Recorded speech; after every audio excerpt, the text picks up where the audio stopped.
shit. Well, actually, Tori's been killing it on his music reviews, so I'm curious. Did you fuck with Chris Brown's album?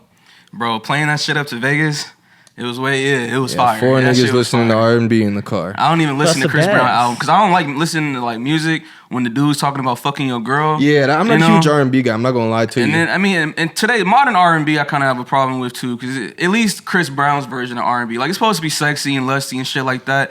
It is like what it is, you know what I'm saying? But like back in the day, R&B songs were about love and shit. I rather listen to those type of songs. Remember he that said when you encourage love that someone, shit. you could feel it in your balls? Exactly. That was That's Young the Blue. best That was part. Young Blue, dog. But like talking about, That oh was yeah, Young fuck Blue? her in the pussy, That's I Chris. pull out and nut on your chest and shit. Like, it has its place, but I just don't personally want to listen to that in my headphones. But I can't lie, bro. The Chris Brown album was slapping. I saved 2 songs. I'll be asking y'all, what songs you download? I got Possessive and I got Call Me Every Day. I like them too. The one with WizKid?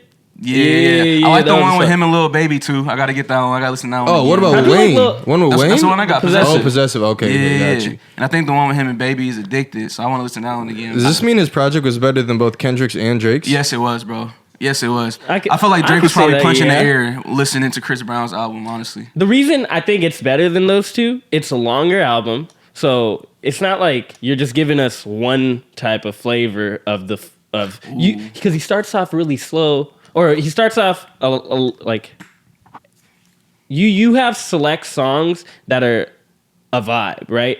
And then you go lower into the album, it'll have a different vibe. Yeah. Then you see him trying different shit, and then especially with that WizKid song, like the tropical vibes. I guess that's how you could describe that one.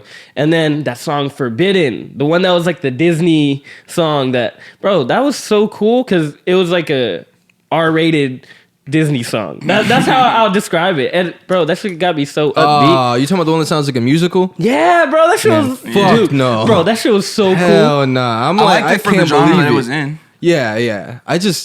I couldn't believe how fucking corny it sounded. It was like for kids. It was like a kid's song. It was a kid's song with adult details. Yeah, exactly. I was just super thrown off by that. It was a weird rendition. It was nostalgic, bro. I felt like that. I'm not I kidding. just didn't expect to hear The that from sound like of Chris it. Brown. I'm expecting to be watching like a fucking kids movie But and hear that Chris shit Brown's come also on. made songs just like that. Like what was it called? The 3X when he's like, oh yeah, when he's dancing on the bus. That was old, yeah. Yeah, because it was I don't know that one of one. I those probably like recognize it. forever type of Chris songs, you know? I can't say it's better than Kendrick's album. I can say it's different. Two different, But it's like, better. topics It's of- better to listen to. easier to listen to. Because if we played Kendrick's album the whole way up to Vegas.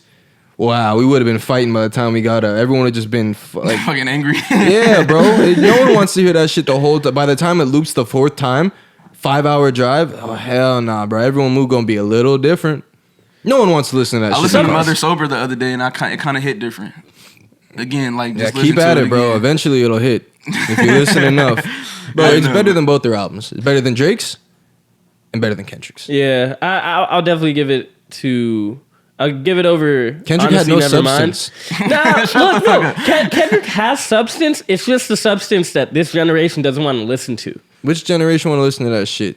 No one. Bro, I feel like more people they care about something more vibey and something that's gonna get them dancing, or somebody who's just rapping really hard. But Kendrick's, it's like he always be saying some introspective shit that it's not gonna hit in the moment, and it'll come back to you. I hope it never He was comes talking back about to some me. grown man shit on that album, bro. Yeah, For- like for- fucking a white girl. Yeah, he wants white girls calling him the N-word. I honestly, I haven't listened to Mr. Morale? I haven't listened to it ever since we did the review. I should go Yeah, back. no and listen need. to it. No need. No, hell no. I was listening to that Drake album though. that shit was Massive, nice. bro. Bro. Massive, bro. If he plays that like at a fucking festival or some shit, I'm going. Son, I'm be at the front. Bro, but the songs were good and they weren't just catchy either. Like he put some time and solid effort into this shit, and everything. I really felt like everything was hitting. Like it might not be the best one. Oh, maybe we'll skip this one. But there was never one where you're like, what the hell is this? Like, why did you put this on the project? Yeah. Like, you just think we have to listen to this bullshit? It's not like Drake's album where you're just sitting there like hearing the same thing 100 times and you're just like, what am I still listening to this for? Why did you put this out? You sat there in the studio and you just bobbed your head for 5 minutes straight and you got a bunch of fucking yes men around you. That's what that tells me. When something is that boring and bad and then everyone gasses you like it feels good. Like imagine all the yes men Kendrick has. They're all like, oh, it's so powerful. God, that bar right there. Oh my God, was that a true story about your fucking aunt that turned to your uncle or wherever the fuck the story is?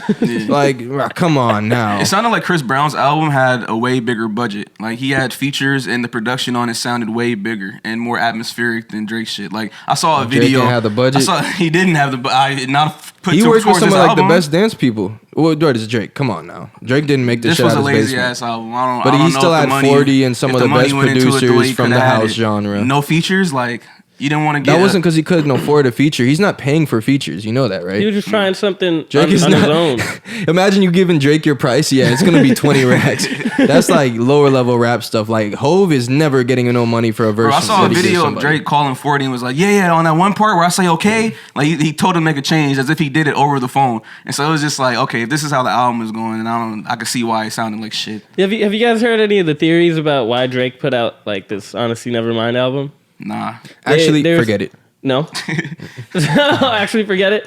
No, they was talking about like these. I saw these Canadian podcasters, and they're talking about like how Canada is legalizing like MDMA, and a lot of the clubs are starting to open up, so people are going out and dancing. But the biggest thing, since you brought up Hove, I guess Beyonce put out a what is it? A sneak peek of new music. And it was dance music. It was like house music and shit. So, oh my God. I know the theories is wild, but they're like, okay, so maybe this album, it seemed like he didn't give it his all is because he probably made it in like a week. And then he put it out. So I was just like, I don't know, that's a pretty big reach. So wait, he had heard Beyonce's dancehall album first, and he wanted to jump. It was a small snippet of Beyonce's like dancehall. So then this nigga went and cooked up 14 songs based off that. Beyonce got some dance vibes on her shit.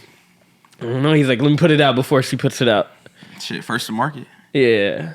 Well, I like the Canada point though about the EDM or sorry, what's MDMA? The MDMA? That actually makes a lot of sense, bro. And it's Canada. They're gonna be going crazy to that bullshit. Yeah, especially because they've been locked up, bro. Bro, but you know, COVID and all that. You know what gets me about Drake? Here's what really bothered me about the album. I know I was bullshitting last week. You know, just spicing it up. But it bothers me when you see someone like they write this whole. I don't know if you read what he wrote for the album. His little, I don't know what it's called. The description. I guess description. And he'll write so much stuff about how it's heartfelt, or you know, you guys don't hear that much of what I'm thinking unless I pen it into a rhyme. And he's telling, like, he'll tell people how the album is so great and how he put so much into it. Then you hear it, and it just leaves you kind of confused, kind of puzzled. Like, this is you putting your all into it. You just said the same bar 10 times. We counted it 10, 12, 14. Like, it throws me off because. If he just was the type, he's just gonna drop it here. Y'all do what y'all want with it. I don't give a fuck. Like Earl could be like that. Earl Sweatshirt, he might have some shit just scratching the whole song and it's some bullshit. But it's the way he delivers it. I can't say shit. Earl is putting out his art. He's gonna do his thing regardless. But when you were the biggest artist in the world and you have this fucking big ass description about the surprise drop that just rocked the internet, and then we hear it and it's just like, meh, it's great background music. And it is great background music. Seriously, I think it's great for that. Because you just have a little bounce to your step, but everyone can talk freely. No one's sitting there trying to hear the song because the song is so uninteresting. Super uninteresting. It's elevator music, but really nice elevator music. I'm about to make the best background music you've ever heard. The people who get money from the elevator companies. Jack. Come on. But as the top artist in the world, like, nah, that's not your goal. I feel like I don't think the fucking album was meant for lyrics. That's the thing. I feel like if you don't listen to house music, you kind of don't get it. Yeah, I could see that. Because a lot of house music, it's a lot of repetitive shit. Yeah. And a lot of rap music now, it's a lot of repetitive shit. And those are the ones that are not lasting for a minute. These types of songs, bro, I feel like it's going to be phenomenal for TikTok. I know I said this last week for Reels and all these different types of shit.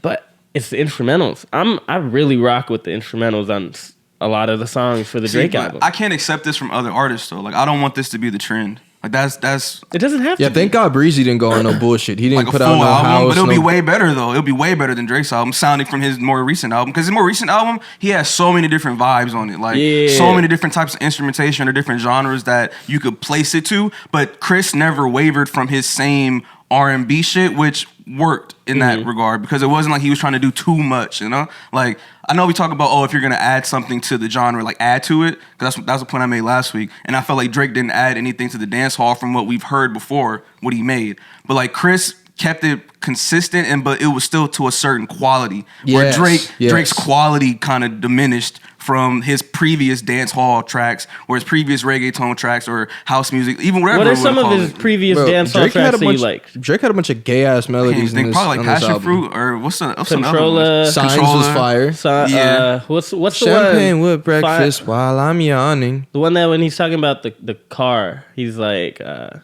whipping downtown on radio.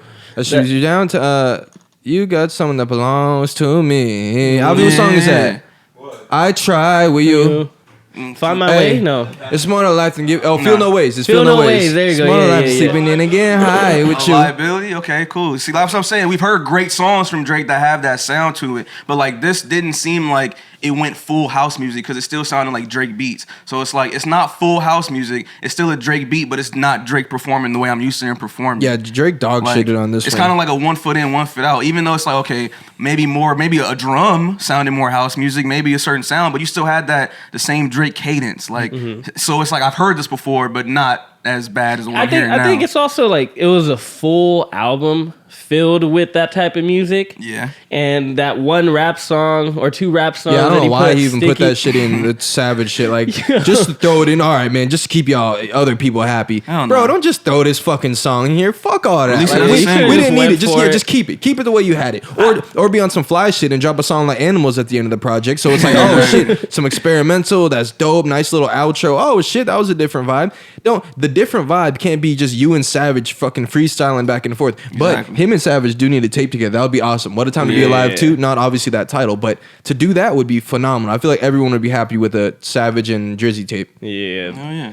Certified Lover Savage. Yeah, Chris was good, bro. Hey, we never really see this, or we don't see it that often, where someone's gone for like a long ass time, and then they come back and just drop like a solid album. And you know, it's not wowing me to a point where it's like, oh, Breezy's back. He's the best ever. Oh, I mean, shit. He already kind of earned his stripes. Yeah. But it's just a nice project from him, and it doesn't say you can't really hate on it. And I'll be honest, I'm not the biggest Breezy fan. Like, I'm not listening to his album front to back generally. Like, and just man, every song's a slap. I mean, he's rapping a lot or singing a lot for girls. Yeah. So certain things I'm just not gonna vibe with.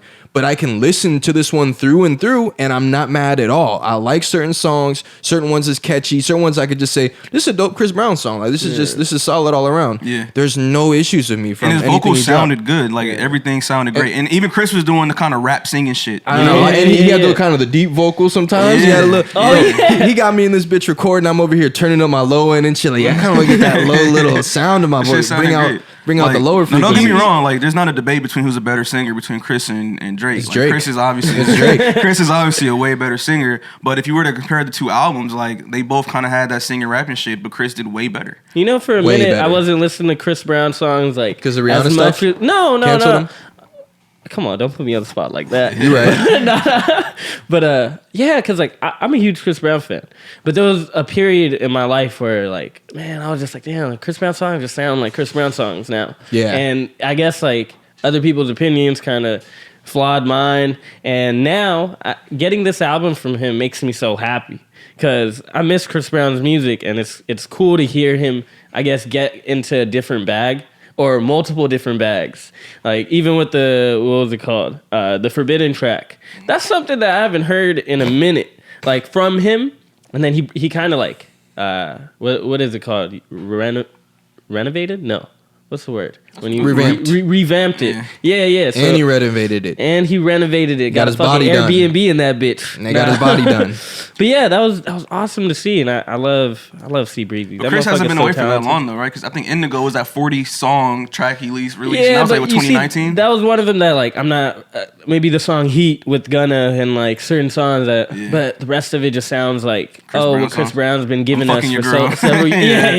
Yeah. Yo, that's crazy. Chris Brown and Drake, they be making music that's always talking about like smashing your girl, and we love it every time.